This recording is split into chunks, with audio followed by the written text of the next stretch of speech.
Justificando mi pregunta, dentro de la filosofía es importante esclarecer conceptos que nos son útiles en nuestra investigación y análisis de los sucesos actuales en la sociedad, pero no para no malinterpretarlos y caer en errores. Y esto suele pasar a menudo, si podemos decirlo así, con los conceptos populares dentro del ambiente filosófico. Uno de los que pretendo esclarecer de manera general es el llamado humanismo, que sin duda lo escucharemos mucho si nos metemos un poco a la historia de la filosofía y más que nada en la época moderna y contemporánea. Pero no solo nos limitaremos a detallar el humanismo, también sus variantes que han ido surgiendo a partir de esta, las cuales podríamos decir que son más actuales y pretenderían de cierta manera, cada uno a su modo, de superarla o de perfeccionarla, si podemos verlo de esa manera. Esto es como lo ven en el título del video: humanismo, transhumanismo y posthumanismo. Es un tema bastante explorado, ha sido durante mucho. Hay vertientes dentro de la misma, que si las ponemos a explicar todas, será un video de más de 3 horas, por lo cual hablaremos de la base misma y puede servir como un punto de guía para aquellos que quieran adentrarse a la filosofía. Siendo este el concepto más conocido, podríamos tener una idea más o menos clara del mismo, dentro y fuera del ambiente filosófico. Su origen, si queremos poner uno, diríamos que es en el Renacimiento, en Italia, y que se va expandiendo a otros países en Europa. Por ejemplo, en Alemania se llamaría romanticismo, en Inglaterra se llamaría el iluminismo. Podríamos también incluir la ilustración, pero más que nada ese fue un proceso histórico para llegar al romanticismo en Alemania. Estas corrientes parten de una base en común, que contrario a la filosofía escolástica medieval, en donde Dios y el mundo eran los temas centrales, mientras que el ser humano, el sujeto, quedaba más que nada en segundo plano. Sin embargo, de lo que vamos a hablar ahora, intercambió los papeles, en donde el ser humano ahora es el centro de la discusión filosófica. Dentro de este punto partieron los diversos temas de investigación más conocidos, como lo son, digamos, unos ejemplos: el racionalismo, el empirismo, la metafísica moderna. Incluiremos aquí también la ontología, la fenomenología, el existencialismo del siglo XX, el positivismo, el neopositivismo o positivismo lógico, el materialismo. Dentro de este movimiento la ciencia adquirió un gran impulso, ni decirlo menos. Tanto la realidad, la forma en cómo se hacía filosofía, partía primeramente del sujeto en su forma de actuar en el mundo. Diríamos que es autorreferencial o egótico en forma en cómo el individuo hace un estudio sobre sí mismo, de su cultura, su lenguaje, desde su experticia, desde el panorama epistemológico, o sea, formando una teoría de conocimiento que comienza primero en este. Primero, podríamos hablar también de un solipsismo: el individuo está por encima de las estructuras, aquello con la potencia de generar un cambio en el mundo, una nueva realidad. Podríamos incluir del lado del humanismo la libertad, la voluntad, la potencia, la razón, la divergencia, el punto principal de partida de todas las cosas. Y podemos añadir una cita de Ludwig Wittgenstein en el Tratado Lógico Filosófico, donde dice: los límites de mi lenguaje son los límites de mi mundo.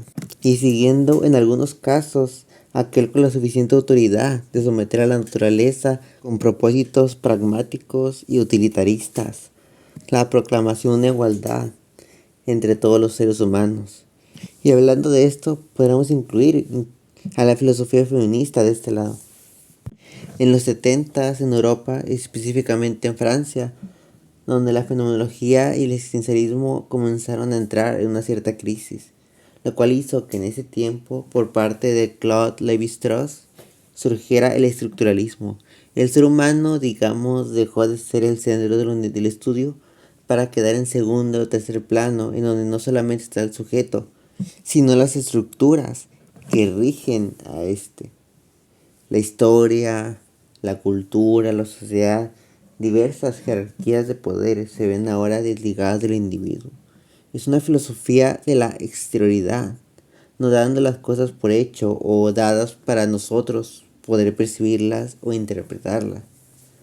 Podríamos hablar de otros como, por ejemplo, Foucault, Lois Althusser, Butler.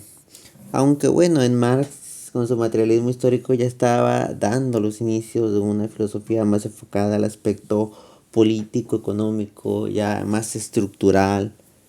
Pero pues, su planteamiento comunista revolucionario seguía siendo igual, lo ligaba al humanismo. No es que se están develando las estructuras para que exista, digamos, una posibilidad de salir de ellas como un tipo plan. Pues ya que si hacemos esto, seguiríamos en el mismo juego. Mark Fisher, en su realismo capitalista, nos dice que el capitalismo genera sus contrarios. Movimientos con que parecen estar en contra del capitalismo, en realidad salen de este, que afirma su posición como estructura económico-política.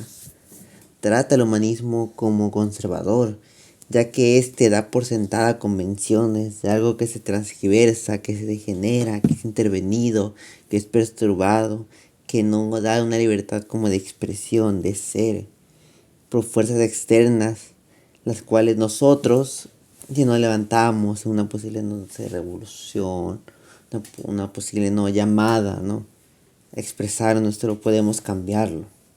Podemos nosotros intervenir como seres humanos. Muchos igual han hecho crítica a este humanismo, dado que expone al ser humano como un ser de razón, de intelecto, que tiene el entendimiento, la capacidad de pensar por sí mismo. Es un ser que por su naturaleza puede generar, digamos, un cambio, que no depende, digamos, de nadie más que de sí mismo.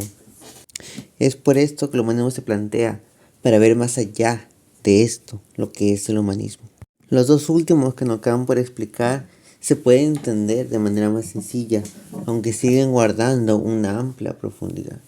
La corriente transhumanista vuelve a integrar, digamos, en ese sentido, el humanismo dentro de la discusión, pero no se conforma con lo ya estudiado o yendo tras la misma línea, sino que intenta, digamos, trascender del mismo, superar el humanismo clásico. Podemos trascender nuestra humanidad por medio de las tecnologías, las máquinas, para ser seres más perfectos. Nosotros, digamos, cometemos errores, somos seres en constante cambio, nuestra comunicación es limitada, al igual que nuestra visión. Nos cansamos, no rendimos lo mismo durante largas horas de trabajo. Las nuevas tecnologías nos han ayudado a romper con nuestros límites en todas estas áreas. Le damos a la tecnología a resolver cosas que nosotros no queremos o no podemos en el momento hacer. Que la máquina y lo humano sean uno mismo. Esto ha sido impulsado fuertemente por la inteligencia artificial, con los llamados, digamos, asistentes virtuales. La relación hombre-máquina en la filosofía ha tenido su lugar desde la revolución industrial en Europa. Más que nada, esta parece una filosofía New Age, impulsada por las empresas por un propósito mercadológico, por los ideólogos de la informática.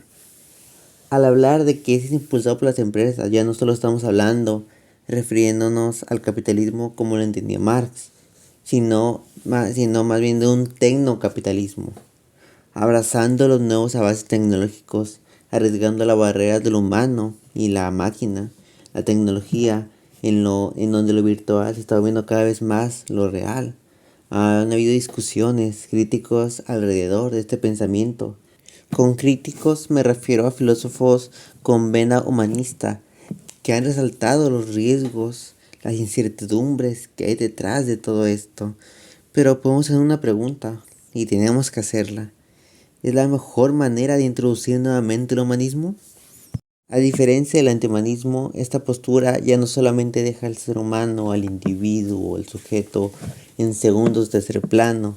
Ya estamos aquí trascendiendo, o sea, superando completamente el humanismo como tal, por medio de las críticas actuales al concepto del humano, en cuanto a ideología de género, qué es el cuerpo, cómo entiendo el cuerpo. Si ya no hay que hablar de un ser humano, sino de cuerpos. Se trata ya de avanzar el humanismo como tal. Todas aquellas concepciones de la modernidad agregadas. Estamos hablando de una deconstrucción. aunque como tal la palabra ya suena como, no sé, se ha repetido tanto de esta palabra, de que hay que deconstruirnos.